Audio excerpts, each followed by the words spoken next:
কালকে রাত্রে হঠাৎ করে বাবুরে লইয়া গেছিলাম হসপিটাল, কেড়ে জানতে হলে পুরোটা ভিডিও দেখতে লাগবে।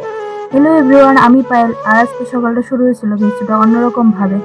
বুধবারে বিকাল দিকে হঠাৎ করে দেখতেছি যে বাবুর পায়ের যে প্লাস্টারটা ছিল ওই প্লাস্টারের উপর দিকে একটা কেমন জানি ঠসার মতো উইঠা সেরা ব্ল্যাক কালার হয়ে যেতেছিল গা ফুললা। তারপরে দিয়ে 1 মিনিটও দেরি না করে তারপরে লয়ে গেছিলাম হসপিটাল সন্ধ্যার সময়, কিন্তু সন্ধ্যার সময় নিচে পরেও কোনো কাজ হয়েছে না।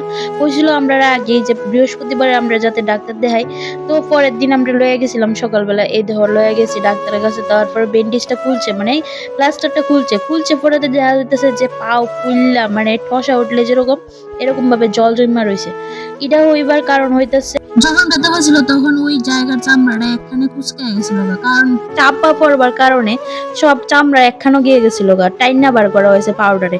তো যে কারণে পাও ক্র্যাক হয়েছে, আর যেহেতু জল জমা গেছিল গা এলাকা প্লাস্টার করন যাইতো না, ডাক্তারে কইছে। তারপরে তো বাড়িতে বসে সেরে দেওয়া বাবুরে স্নান করে রেছে, আর এদিকে আমি ঠাম্মার সাথে একটু নাটক করতেছিলাম, কইতেছিলাম আর সবাই আসতেছিল।